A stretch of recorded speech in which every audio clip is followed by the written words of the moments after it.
All right, thanks for joining us. We're going to be talking about episode 8 of Star Wars Visions, Lop and Ocho. This was a studio called Geno, and I guess they're relatively new studio in 2015, I think you said. Yeah. So They don't got much under their belt, but they did very good with this episode, I'll say. Okay, yeah, no, definitely. It's one of the better episodes. Mm-hmm. There's a lot to unpack in this episode. Yeah, there is. So we better get to it. Yeah. All right. So where do we begin? Like, what happens very beginning? So in the very beginning, you got this bunny girl, who is you later will find out her name is Lop. How creative, right? Lop the bunny girl. And like, in my opinion, and this is just my opinion, it kind of stands out from the rest of the stylistic way that everybody's portrayed. She kind of like is a standout. Everybody else is kind of like a traditional Japanese. Yeah. So like, yeah, it definitely seems like that kind of like town. So it's very inspired by the Japanese culture. Yeah. She does stand out very bit, but you know what? I thought I was gonna have more problems with the character design than I actually did. She didn't seem that actually like too bad. Right. You know, even though she was a bunny girl, but like it's different for Star Wars, and I thought the way they brought her character design wasn't like sticking out like a sore thumb kind of type of thing. Right. And I think like when I think of anime, that's the type of thing I think of. You know what I mean? Like, and I'm not really like big into anime, like I said, but I think of like things like that, like kind of off the wall, you know, a little bit. So anyway, continue on. I'm sorry. No, it's okay. So Lop just seems to be running away from something. You don't really know what. She has her droid with her, who's called TD. And they kind of fall, or she runs into someone, and ends up being Ocho and Boss. Yeah. And the father. Yeah, the father. Ocho's father. Ocho's father, whose now name is Boss. Boss, yes. Yeah, I think it's like Yabasorbo. Okay. It's the name of their clan. Yeah. You know, it's very Japanese. Okay. It's a very cut and dry Japanese. The town is even called Dao, right. Which, you know, kind of plays which is kind of like a yin and yang kind of thing. Right. Yeah, the meaning and that plays a lot within the episode. Okay. So, you know, they run into her, and if you know, Lop has his collar around her, and Boss kind of noses that as an imperial worker, quote unquote slave, pretty much. Oh, gotcha. Yeah, and he kind of asks, "Oh, like, where's your parents?" And she said they're not around anymore. And Ocho, she's a little girl. She's like really upbeat, outgoing. She really wants to adopt Lop and you know, feed her and bring her into the family. And Dad's like, "Oh, don't say that aloud," because at this point the Imperials have been occupying Dao. Oh, okay. So obviously he's the leader of this clan and this village, it seems like.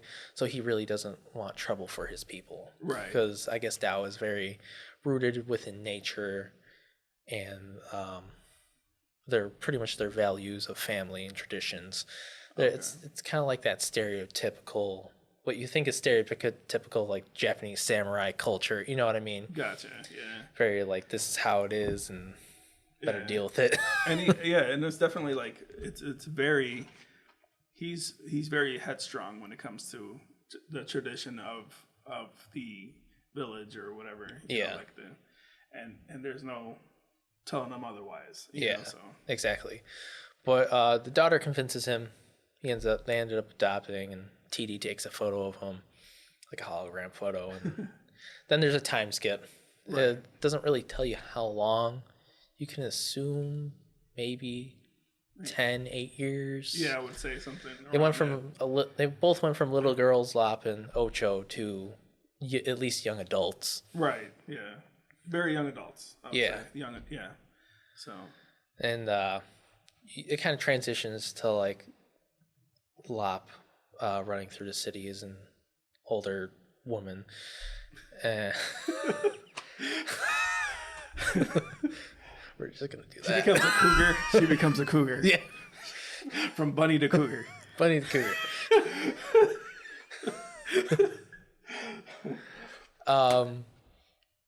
But she's running through town. It looks like she has a scouter.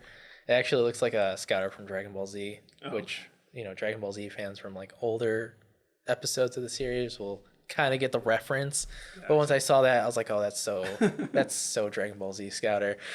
But she uses it for, I don't remember what reason. And she kind of approaches her father and her sister. It seems like there was some kind of battle, and Ocho and Boss is kind of like in this verbal argument. Ocho's on the side of, it seems, the Imperial Empire. Right. Where she wants reform and change with the Empire, right, so that their planet can survive. Yeah, she sees like the Empire as like the means of change. Exactly. Yeah. Where Boss sees the Empire as just using their planet for resources, and he kind of sees through the manipulation. Like they're really not good for his family or or for his village. They're there for like their own purposes as opposed to like trying to actually help them. Exactly. So. Ocho doesn't see that where the dad does. Right. So they have that conflicting yin and yang kind of conflict there. And Lop is in the middle. She just wants her family.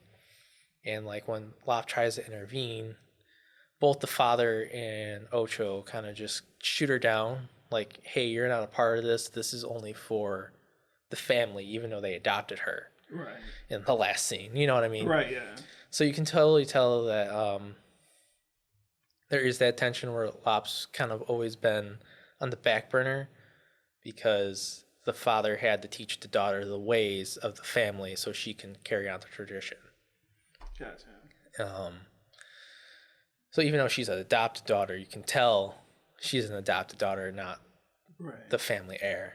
Yeah, no, she is very different from the family in general, her demeanor and everything else. So I can see that. I feel like the father always pushed the actual daughter, while Lop was always like the one looking in from outside. The father always had a plan for the daughter, where Lop was kind of like she respected it, but didn't have that weight on her shoulder. Yeah. Yeah, she definitely had like more freedom. She was still tied to the family's culture and values, but not as much as Ocho. Ocho had like the birthright of being the next in charge of the family. Right. Ocho didn't have that responsibility, or Lop didn't have that responsibility. And Ocho was like just as headstrong as her father. Like ultimately. Definitely father and daughter. Yeah, definitely. And once their interests conflict, both of them don't want to pull away. Right, definitely. They both have different visions of the future, pretty much. So. Yeah. One wants to progress. One wants to stay the same. Yeah. Old tradition. So, and if you didn't know the Empire like we know the Empire, you might think the same way. Exactly. You know what I mean? So. Yeah. Where she sees progression. Yeah. He doesn't. He sees corruption. Yeah. So, anyways, moving on. What causes like the main conflict, like? So after that argument, that initial argument between Ocho and the father, Ocho and Lop kind of drive off, and they're kind of talking like she understands father and understands the way he is, and she still loves him, but things need to change, and Lop just wants her family. That's all she's ever wanted. She just wants them to be okay. Right. And then they pull up to the Imperials, and the Imperial, like, I guess, boss guy of the area is kind of like, hey, join us, and we'll make your planet better. But we got your father is a problem. And she kind of agrees, like, yeah, my father is a problem. Like, if it comes to it, I'll deal with it if I have to. Right. And Lop kind of feels betrayed by that and jumps off the side of the but Ocho, side of the bridge. Yeah, but Ocho does definitely like prove her loyalty and cuts off her hair. Yeah, and that's a symbolic. That's a symbolic gesture, is that she's gonna be Imperial from there. Yeah, she kind of makes that decision of you know, I'm gonna follow my own path, and this is what's better. Right. And that, like, I guess her family values isn't as much. Right. Like, this is for the greater good. Yeah, like she wants what's better for the village and her house and her family. Right. Than what her personal beliefs between or like her actual like father-daughter relationship is, you know. Right. And Lop takes the hair back to the father to show him. Yeah. So once that happens. Okay, I wasn't sure if you knew or not. I know.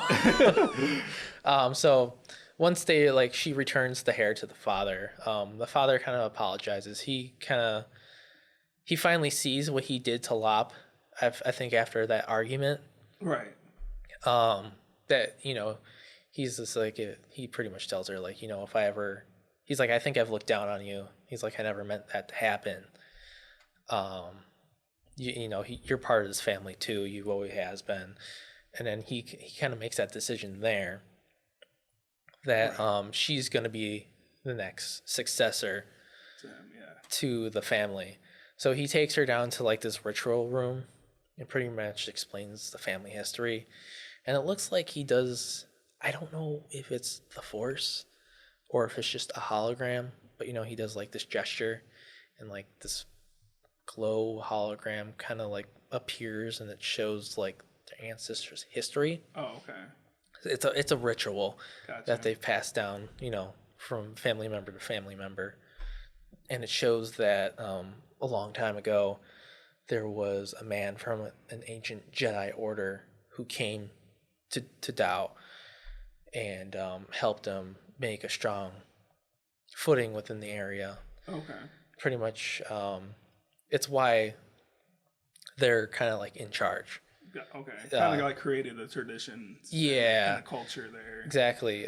It seems like this Jedi came there to retire or run away from something. It's not really clear why he stayed there, but he stayed there until his death. And he taught the first family member the ways of the Jedi. Oh, okay. And like how to use the lightsaber in the ways of the Force. So it gets passed down from, you know, parent to child. Right. The ways and traditions and how to use the weapon. I don't know if like during the ritual they kind of get like this pre-sense of how to use everything, because you know later on Lop is able to use the lightsaber, right? And she uses the Force, but I mean it's just a Force pull. It's not like anything like, you know, I can heal. Right. Not, you know, throwing a bunch of rocks up in the air and... Yeah, or, you know, I'm angry, I'm going to use Force Lightning. You know, go ahead and blink. Yeah. You got it, you're done. You know, it's very minimal use, so she can use in the Force. Right. But it later is there. Yeah. But it is there, and it's like, you know, when it comes to it, we'll talk about it, but it's just kind of like almost seems out of nowhere, you know? Right. So after the ritual, she's told to stay at the house while he goes talks to Ocho because they have a meeting. And you know, she's sitting in the house and all of a sudden there's an explosion where the meeting was held. So she takes the lightsaber and goes to the meeting spot, and she arrives when Ocho and the father are fighting. And it's kind of cool because like the father's got like these two sides. They're just not normal sides. You can tell they're like, you know, like they got some kind of science in them or technology. Oh, okay. Oh, yeah. Yeah, and then I don't remember what the weapon's called, but the daughter has the staff with some energy, staff, blades. They're pretty much like giant pole nunchucks with blades on the end of them. The weapon has a name. I don't remember what it's called. Okay. Well, I don't remember either, for sure. And they're dueling, and the daughter's younger. She's had the training that the father's been giving her for years. Right. She gets the upper hand on him. Oh, but we forgot to mention that he's blind in one eye. Right. Well, he loses the other eye. That's my favorite part. Yeah. It was pretty cool. Yeah. Because, Lops approaches him. He's like, oh, now I can't see your face. Right. My other eye. My good eye. Yeah. Yeah. So it kind of symbolizes that the daughter, during the fight, they're kind of conversating of that struggle still. Like, right. It's Imperial good, Imperial bad. Right. Type of fight. And, her values, she has to be what's best. She pretty much believes she's in charge of the family now. Right. So she has to do what's best for the family and the village. Right. And this is the best way. I mean, it's just a repeat of what they've been talking about the whole episode. Yeah. She don't view herself as somebody who left the village. She views herself as the leader of the village. So wherever she goes, everybody should go. Exactly. So after Lop sees her father injured, she pulls out the lightsaber. Ocho is extremely upset because that should be hers. She's the ruler of the family now. That's her birthright. And the father's like, no, I chose Lop. You're right. You're too far gone, pretty much. Right. Even though he wants her back, because even during the fight, he begs her, please come back to me, daughter. I'm sorry. You have to understand I'm just trying to do what's best for you. Right. And so she made it very clear that that's not going to happen. Yeah. She made it very clear that she picked a side already. So. Yeah. So the father is trying to, pick up for his past mistakes. It seems like he kind of, I don't know, after the initial argument, it seems like he kind of had an awakening. Okay. That, maybe he made some wrong choices. And so anyways, once, Lop gets the lightsaber, they start to duel. And Ocho obviously has all this training. All this training. Yeah. Where Lop probably had some training, but not maybe as extensive as Ocho's. Right, that's what I feel like too. I feel like she might have had, casual training as far as she's around and she's, yeah. When she chose to be trained or whatever it is, something, but no, definitely not like Ocho. Yeah, so she definitely has the upper hand in the fight. She gets Lop's lightsaber away, and that's what I mentioned earlier. She's able, she gets, something clicks in her, and you can see it in her eyes, because during the scene where she uses the Force, her eyes kind of glow. I don't know if you noticed. No, I didn't actually. Okay. Yeah, it's kind of like this light glow or shine or something. There's an effect there. You can see that awakening or change. Okay. And that's when she goes for the Force grab of the lightsaber, and they continue to fight. She gets the upper hand. Throws Ocho off the building, out of the window, and then Ocho lands on a spacecraft. Yeah, definitely. And she has 2 marks on her chest, right? From. Oh yeah, that's right. Yeah. Oh, I'm sorry. It wasn't the lightsaber. She force grabs her dad's scythe. Yeah. And then goes for the cut. Yeah. That's right. Yeah. That was a mistake. But that was pretty cool though. But the way. So. Yeah, because I'm sorry. Hold on. There's a cut. When they're battling, Ocho has the upper hand, and she's only got one hand with the lightsaber. She knows she's gonna lose the battle, and that's when she grabs her dad's scythe from away, and that's when she has the Force awakening, thing, and she grabs, and that's when she slices her. So now she's got a scar, and at the end of the episode, it seems like her new mission from her father is going to be trying to find Ocho and bring her back to the family. Right. Yeah.